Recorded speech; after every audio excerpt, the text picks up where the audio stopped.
So it's all to play for still. I think so. Do you want to bet against us?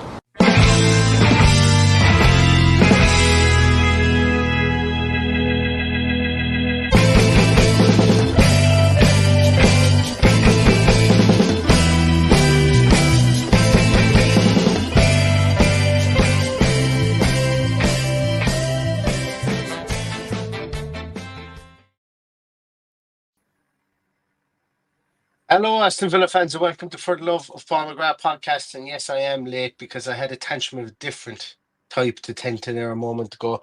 Don't take your 3-year-old daughter in to see Halloween decorations if she's a small bit afraid of witches, because I couldn't leave the sitting room there to come out here to do this because she was afraid that she was going to get attacked by some otherworldly being. But anyway, we are here, and apologies for my tardiness. And no, Paddy hasn't gone away and changed his appearance, and I have the wonderful Mark here from the Villa Pride Down Under podcast.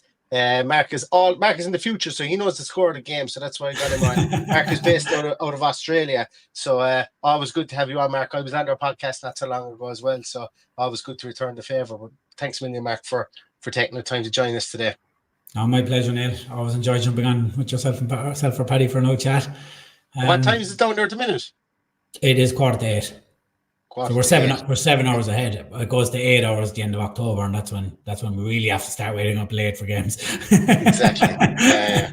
Absolutely. Well, we have a team, so we're going to just pop out the team there so everyone can see it. You guys already see it because you're chatting about it already. Martinez in goals, Konza, Diego Carlos, Pau Torres and Luca Dean, Tielemans, Onana, Ramsey, Rogers, Bailey and Watkins. And it's pretty much, as they say in American sports, that's chalk, as in, I don't know what that means, but that's what they say anyway. I think it means that that's exactly what people had drawn up on the board prior to the game. So the subs bench is Joe Gauchi, Ned, Matson, Bogard, Philogene, Swinkles, Barkley, Buendia and Durant all make the bench as well. Mark, talk to me. What do you make of that team? Is there anything there that's really kind of jumps off the page to you, or looks like it's not going to work or something to you today? To be honest with you, I kind of thought Matson would start this game, even if Dina was fit, because I thought, Emery always says like Premier League is his first priority, and I obviously believe in to certain degrees, but I was thinking he's the European maestro. He surely would have had one eye on Bayern Munich, that he would have trusted the squad to get over the line a bit. And I wouldn't have been shocked to see Digne or Onana rested, to be honest, and Barkley and Matson come in for this one. But no, he's true to his word. It's obviously his priority is the Premier League, and he's not going to deviate from that until he's happy with points totals, it looks like. I'm glad to see the bench. I'm really happy to see Philogene get back on the bench, because I was starting to get slightly worried because there was no mention of him, and there was no kind of rumours even around where he was gone. But you have a look there, and I assume Sil Swinkles has played him in with Carlos as being out injured. So yeah, I think it's a good mix on the bench. Some really good players to come on that can change the game, and a couple of young lads getting to sit in there as well. What do you make of it? Yeah, look, it's, as I say, we're long enough now in the tooth to know that Unai Emery isn't going to make wholesale changes unless like his last day of the season against Crystal Palace, or else we're hanging in there for fourth place and we're playing against Man City, and then we just change our whole team. That's the only kind of two times he's broke from a tradition of not doing that, if that makes sense. So I'm not surprised he's gone with this team here. He understands, as you said there, he understands the importance of the league. He understands that Villa will need to be habitually in the Champions League. Like, I remember, well, this is a very Irish orientated kind of anecdote I'm going to tell you here, but there's something that always pops into the back of my mind, and it has since we've qualified for the Champions League, is that, to be one of the big teams, qualifying for it once isn't really any good. You have to qualify for it loads of times. And I keep on thinking about, there's a Gaelic footballer here in Ireland, his name is Kieran Donaghy.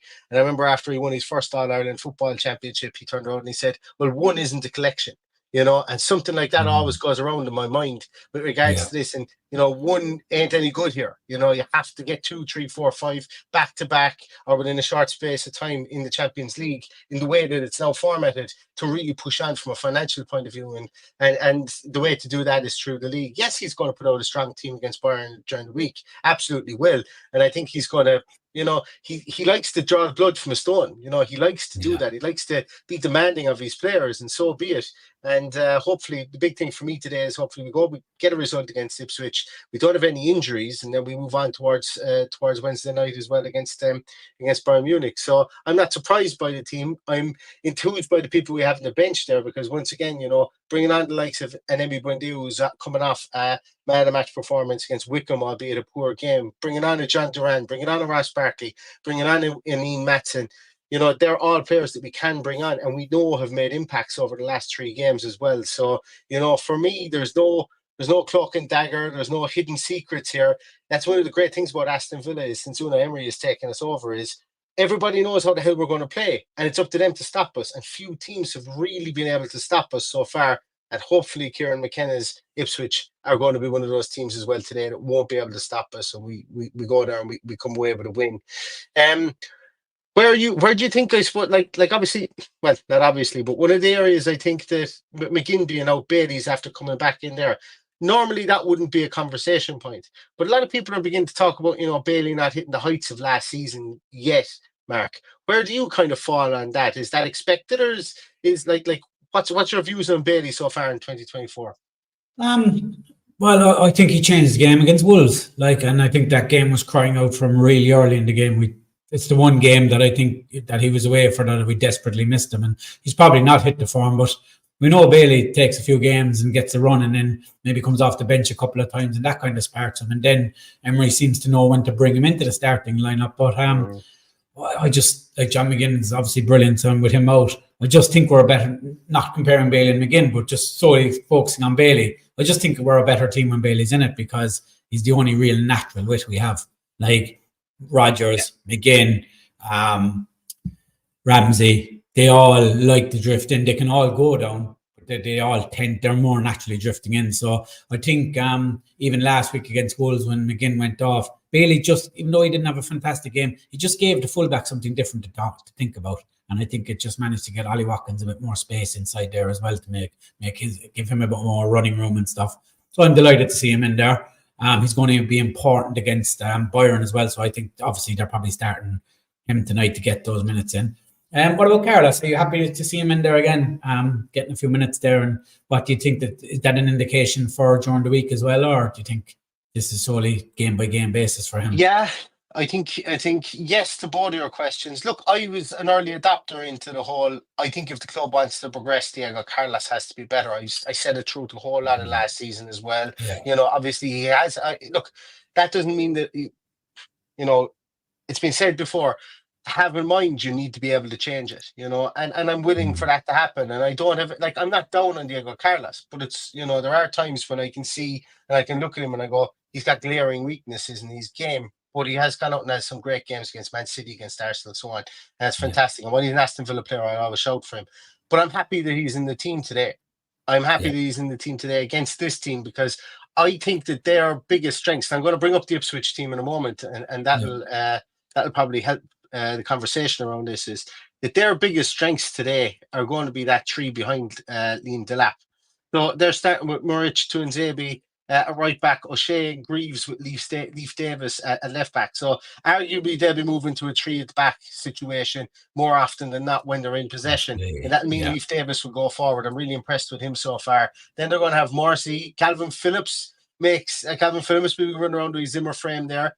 And Ogbeni with Hutchinson, Clark, and Delap. Then I suppose the front 3, obviously Benny starting off when they're in their base formation of 4-2-3-1. Benny will be on the right hand side. You know, but he can obviously morph into that right wing back if they go 3 at the back. Leif Davis as a wing back. Maybe Jack Clark pulls back into midfield, and Hutchinson plays up top with Delap as well, if they do want to go into that kind of 5 in midfield kind of situation there as well. But with Diego Carlos there, I think this is a good game for him. I want him in this game, and not Pau Torres. I want him to be like literally wearing Liam Delap's shirt. I want him to get physical with him. I want him to push him around the place. I want him to use his big frame today. I don't want him to allow Liam Delap to drift off him. I want him to treat Liam Delap today like he would be treating Harry Kane at the week during the week, because Harry Kane is going to do that. He's going to get involved with you. He's going to drift off. You know, as he's gotten older, he comes back into midfield an awful lot more. Takes the centre backs into places they don't want to go as well. Exactly, and then long balls then with wingers cross diagonally running just causes havoc. He's done it for Spurs against Villa so often. So I want Carlos to play leave the lap, touch tight today. It's unlikely to happen because we don't do that with our centre halves. But I think it would be smart if they did that today. And look, we'll see what the situation is for Diego Carlos. But I'm happy he's in the team. He's the logical choice, I think, for today. We've a chance to go top of the league if we beat Ipswich 8-0. We've a chance to go top of the league. Unlikely, but still. Just before we veer off on that there, Neil, like what you're talking about Carlos, and that was interesting because that's what I wanted to ask you. Obviously, like everybody kind of, it looked at the start of the season that Emery was kind of keen to play Kwanzaa in the centre back role, and he didn't look like he was going to deviate. That's not to say this wasn't his plan all along, but do you think that's more of a reflection of the lack of physicality we've shown at the back that has been Carlos in, or do you think it's showing that he has more doubts about the right backs? Which one do you think is? It's more doubts about the right backs because arguably Carlos is nowhere near physical enough. That's my argument. That's my issue with Carlos is he's nowhere near physical enough. And when you take Kwanzaa, he should be really physical though when you look at him. You know, he's like a light heavyweight boxer. You know, he should be, and he's in great physical shape. Like so, I want to see him get a small bit more physical. But then when we have seen him get physical, he did it once in the preseason against Lewis Openda. He got a yellow card and then he got sent off 5 minutes later because he pushed him. You know, so maybe that isn't his game. But maybe I'm looking for something that he's not able to do in the Premier League. But I've no doubts about him today. I think he's going to go out and he's going to have a fine game today. I have no issues with him from that point of view. I have no issues. I know people will say, you know, the passes out from the back. That's happened nearly every single one of our centre halves so far, where they've had shitty passes out from the back and capitalised. It's happened Martinez a couple of times as well. That's going to happen in a Unai Emery system. For me, it's the lack of physicality and the lack of wanting to get involved with players for Diego Carlos and for Pau Torres as well. He's not immune from criticism in that either, albeit that, I think that the two of them are going to play really well today, and I think they're going to be a nice partnership. But I think I like that, like with all due respect to Bogart, because I think he will get plenty of chances throughout the season. I do like that he's taking him out of this game, though, because without Benny there and Leif Davis, I think he would have been targeted. You know, it's like Ipswich, like there's no doubt about it. Look, we know they're not absolutely overloaded with talent, but you don't come from League One to the Championship to the Premier League without having a serious team of fighters. So I just don't know is Bogart ready for that yet. And that's not being disrespectful to him, but I think it is the right kind of call to take him out of the firing line. There'll be plenty of other opportunities against your Bournemouths and teams that are going to come out and play against us, as opposed to just try and nullify us and keep the pressure on. Because they're like I think I've watched 3 live games of Ipswich this year. And I was very impressed with them against Brighton in the nil-all. I thought they were. And that's probably the game I found to give, because they started off well against Man City, but they got crushed. They got crushed very quickly, and that's, you can't judge them on that game. For me, it was, and Liverpool, they started well, but we know promoted teams typically come up and have a good first opening game. It's just, it always happens. So I didn't really judge them too much in that. But the Brighton game, I thought was a good barometer for them, and I was pretty impressed, to be honest. I think Kieran McKenna has shown pretty quickly that he's not going to do a Vincent Kompany and just play one way. If he needs to lock up and take a point, then he's going to do that, even if it's against your Brighton. And I'm sure he won't admit it, but he'll be thinking today he'll probably take a point. So they're not going to go hell for leather. But Benny coming in there for Sosmodics tells me he sees goals in behind us if when the opportunities do arise, you know.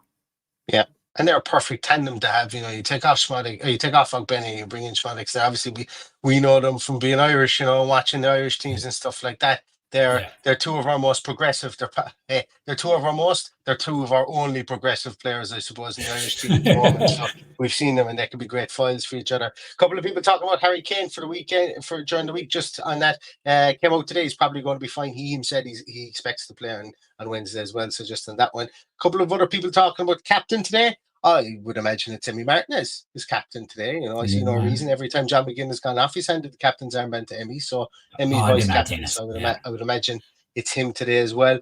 And lastly, UTFV says 5 Live talking down Villa and talking up Ipswich. The media still don't take us serious. It's weird. Mark Lawrenson also predicted a 2-1 win for Ipswich today. And look, Ipswich have look when it's a two dog fight or two horse race, I suppose the more PC way of saying it. You know, you could have any result at any time. I'm not overly concerned with regards to Mark Lawrence or to Five Live. And I know Mark Lawrence was doing the piece for the BBC when he be backed Ipswich 2-1, so maybe they're going on that. But look, Ipswich have every right to go out and win that game as much as we do today, and we need to be turned on or switched on, shall I say, because we can be turned on as well. That might be a great way to win the game too. But just like Mark said there as well, you know, teams don't get up in 2 years after or get two promotions 1 year after the other, or in quick succession, should I say, without having that heart and desire and that belief that they can go and beat any team. And Ipswich will punish us if we don't do the job today. So it needs to be very professional from us. I have no idea who's reffing this one today. I'm not sure either. This is where Paddy needs to come in. This is where Paddy needs to come in as well. Yeah. Somebody asked, is Paddy rested? Yeah, we've rested Paddy for Wednesday night against Bayern. You know, a bit of squad rotation here today. Let me just check there. Who scored should have the referee up, I would imagine, at this stage. They like to put the referee up late enough, but let's see. Neil, talk to me a little bit. When you're finished with the ref there, just talk to me a little bit about Leif Davis, because I'm sure you would have looked into him a fair bit, and I just want to get your opinion on him, because I've been impressed with him, and I just like to hear what you kind of think about him. Sorry, guys. I've no way of changing my microphone. My microphone has changed. I've no way of changing an issue with whatever software we have at the moment. I don't know if it's flicking in and out. But sorry, what did you say? Leif Davis? Yes, Leif Davis. Yeah, talk to me about him. I watched him with Leeds previously. For very short when he was a very young player. Watched him then with Ipswich last year as well. You know, very progressive player, very attacking on that left hand side. You know, you mentioned about maybe potentially targeting Bogard if he was there. I think that's what would have happened. You know, Leif Davis is he's grizzled at this stage coming up through the leagues, especially with Wolf and either Jack Clark or Omari Hutchinson out there on that left hand side. I think that's what they would have done. Obviously with Tuanzebe being over on the other side, he's given Kieran McKenna came out and he said that he studied Unai Emery an awful lot, and he's a manager he really admires. And you can see an awful lot of similarities in how they build up and they're playing. Their back four becoming a back three out of possession or in possession with Leif Davis given the opportunity to bomb forward. So, you know, what you see from him is what you're going to get today. And I think he's a very, very good player. He's a player that they like to go to spread the play a small bit, should I say, to and create a bit of width. And as I say, we're going to need to lock him down there, and Bailey's going to need to track him back, I think, today as well. Emery has a phenomenal record against the promoted teams, though. Aston Villa, I think he's won 9 out of 10 games against promoted teams. I think he's won all the away games too. I mightn't be 100% right on that, but I was trying to think of it today of away games that I haven't seen that he's lost. Or that he's drawn or lost. I think he's won all the away games against the team, but I'm open to correction on that. Yeah, I don't know. I haven't seen that. If you see Stato is your man for that, and we're going to link directly into him after this as well, just to let everybody know. Okay. If you watch Stato's live streams for watch-alongs, you'll be thrown directly into his after this. So maybe that might be one for Stato later. One for Stato. So I mean, I think I'd be expecting. What way do you think we will approach the game, Neil? Same as always, you know. Every game Villa go out to play now is going to try and be possession dominant. Going to try and force mistakes. I think that there's been no game really so far this season where we've come out and we've hit the ground running out the gates. Emery was actually giving out about that there the other day in one of his interviews. Yeah. And I think what we'll do is we did it last year. Excuse me. Not for as long as we're doing it this year, but definitely the first 5-10 minutes, I used to always say were scripted for Emery. It was a feeling out process. See who commits, see who doesn't commit, see where you can break the press, see where their designed press is and what their triggers are for pressing within the first 10 minutes. And maybe I'd imagine we're going to go out and do that with this team as well. Like Ipswich have a lot of their play on tape, if that makes sense, but they've changed the majority of their team this season coming up from the Championship. So there's going to be a feeling out process for Villa against this team here. And I wouldn't be surprised to see Ipswich have a right go at us in the first 15-20 minutes. Look, I wouldn't even be surprised to see Ipswich take the lead and Aston Villa have to fight back here. But I think that Villa will be methodical. I think I've seen nothing to make me believe that we won't be methodical. I've seen nothing to make me believe that we won't try and, we won't have a kind of a almost like a championship quarter of this game, if that makes sense. The first quarter we never really go for the jugular. Second quarter we come into it a small bit more. Third quarter is when we seem to start to really put the foot in the gas, and then the fourth quarter is when we finish it off. And we build into games so far. That's not going to be the case in every single game, but I think that's probably how we're going to envisage it, that it's going to be more or less scripted for the first 10-15 minutes of the game to see what they're about. Yeah, especially when we're away from home, and see what happens. Who are you expecting Villa who are you expecting to be Villa's kind of main man today? They always seem to have one person who kind of puts their head above the parapet in every game, whether it's Nana, Tielemans, Ramsey, or Watkins when he got those 2 goals. Who do you expect Villa to Rodgers for me, because the way it's set up, I think this game is made for him, because there's a big gap between their back four and their midfield, and that's exactly where Rodgers likes to play. Because Kieran McKenna, he has that Mosey. Is that how you pronounce his name? I've been watching him recently. He's like their box to box, like an old school box to box. He's been coming back. When he goes, there's spacing behind, so I'm expecting Rodgers to be dropping into those little pockets, causing all kinds of trouble. And we know how good he is at picking up the ball in those pockets at the moment. And he's ready to explode in the game, like he's threatening it every game. I think this might be the game for him, to be honest. We've seen the last maybe 10 or 15 minutes against Wolves when they tired and those spaces started, like he came into his own. If he can start doing that for 60 or 70 minutes over a game, probably Arsenal is probably the one game that he probably done it over a sustained period in a match. Because Arsenal weren't afraid to leave space to us to attack, because they fancied playing us at the game. So if Ipswich, because there's that crowd is going to be busy today as well. Like there's 30,000. This is the games these fans will be anticipating when they come up. Like we're now Champions League. That atmosphere is going to be really, really raucous for a while. So I don't see us flying out the traps as you said, and I think they'll be just more quiet in the crowd and then take control of the game and then just start hurting them. And I think once we do that, that's where we'll see Ramsey and Rodgers starting to create issues. I think I don't see Bailey getting massively involved, but he'll just keep that width, just keep constantly not allowing their fullbacks to get forward too much, because that's what you want. Like you want to keep pushing them back. So I think Rodgers will be the important one.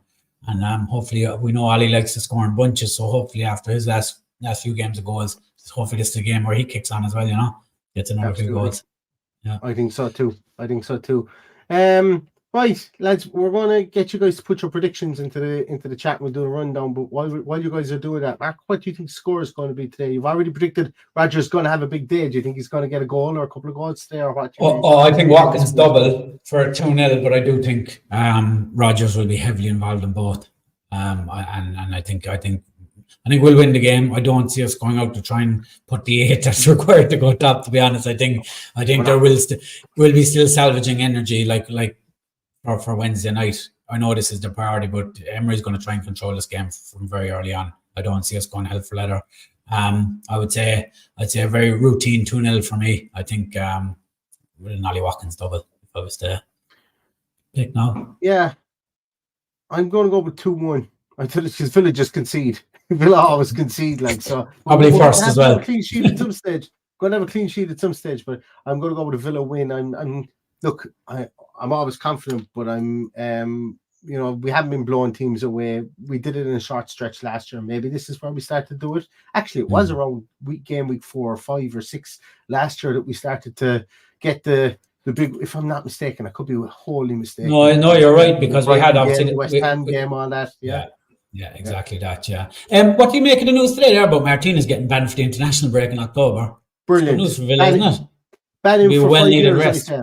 Yeah, banning for the next 5 years. That's what I said. That's a nice surprising rest there that he's going to get.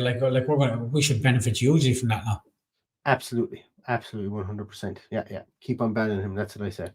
And I want all our players to go on international duty to do something lewd on the field or something, so the FIFA bans them for a couple of games. Who are you expecting to kind of step up to the plate today? I'm Rodgers as well. Yeah, that's what I'm thinking. I'm hoping Rodgers breaks his duck. I'm going to go with 2-1. I'm going to go Rodgers goal and a goal from somebody in the defense. That's where I'm going with in this. I'm going to be that vague. A defensive goal in this game today is what I'm going with. Probably from a corner. I'm thinking maybe fire it back in my face, Diego Carlos. Go on, kick the shit off the ground right up into my face. I'd be glad of it if you could. And bang in a header later on from corner. That's what I want to see. Not that I was giving him too much, but he's probably the only player that I've kind of said, I kind of want to expect more. I expect more from him, and I hope I see more from him today. But that's what I'm going with 2-1. And I'm even going to call the goal scorer for them is going to be Jack Clark. Why not? Yeah, Clark, yeah. Why not? Good little player. Good little player. Very good. It's funny because I said Ali Watkins will get the 2 goals, but I actually backed Onan as the first goal scorer. So. Good job. There you go. We've a lot of results coming in here. A lot of people popping in the results. Jeez, there's tons of them. It's brilliant. So we're going to start off here. Audrey says 4-1 to Villa. David Dwyer is going 4-1 Villa. KTFFTF Walker is saying 2-1 to Villa. Sigurd is going. I think that's 9-1. I think that's 2-1 solid win. 2-19 would be a bit more than a solid win, I think. Tom is going for 3-0. Martin McKeever is going 2-0. Villa Pride Down Under, your mates are going for 3-0. And I said mates on purpose, considering it's an Australian podcast. It's like when people tell me, whenever I'm talking to people from Birmingham, and I say, "How are you?" They go, "I'm grand." And it's like they say back to me, like Irish people always use. So, it's appropriate towards that as well. Donald says 3-1. Osdorm is going 3-1. Mike Kane going 3-2. Michael Richards going 3-2. Snifrat going 2-2. Where are we? Liam is from Vietnam is saying Villa to win 3-0. Tom is saying 2-1. Flange is saying 4-1. Rachel is going 2-1. Declan's going for 3-0 with Big John to come on and score a penalty. Richard Park's going for 5-3. Matt is going for 3-1. 3-1 says Richard Edwards. 4-1 says Duncan. 1-0 says Rob Henry. 2-0 says Baron the Garden. 2-1 says Mike Brosnan. Hot Takes says 3-1. Richard Nose goes 3-2. Gav says 4-1. 8-0 says Mike Bruce. 2-0 says Bertie. 3-1 says Daniel. 3-1 says Richard Mack. Where else are we? 2-0 says Bertie again with Rogers and Carlos. Where else are we? 2-0 says Andy. Rona Ward is going for 3-1. 5-1 says Daniel. The Ipswich lad says Big Fist says a draw or Ipswich 2-1 could very easily happen. Rob Henry's going with 1-0. Daniel Donnelly going for 3-1. Sean is going for 3-1. Carl Kennedy's going for 4-0. Jim Kernan's going for 2-1. Villa by a goal. Yoggington says 7-0 top of the league. Lillian Bagnall says 4-0 with Watkins scoring. 7-4 to Villa says Paul. Graham Legerton says 4-1. Noel Connaughton says surely the world's number one should be keeping a clean sheet versus Ipswich 2-0 to the Villa. And then last one, Mia Foley says 3-1 Rodgers to score. So Textrat says 7-0 Villa as well there. And I missed this one as well from Villa Down Under. Says 3-0 as well. So look, I know people are very, very confident going into this game, and it is an away game. I would be more confident if it was at home, but Villa don't exactly have the worst away record either. I expect them to go out here and be methodical today, and hopefully we get the result. Hopefully this isn't a game where we have an opportunity to go joint top of the league or even outright top of the league, where we do a Sheffield United performance on it like we did last year, and just basically not meet the moment. So I suppose really what I'm looking for Villa to do today is meet the moment. If Ipswich beat us when we're at our best, absolutely no one should ever have an issue with that, because the Premier League is competitive, and any league, any team can beat any team when they're at their best, and that's the way leagues should be.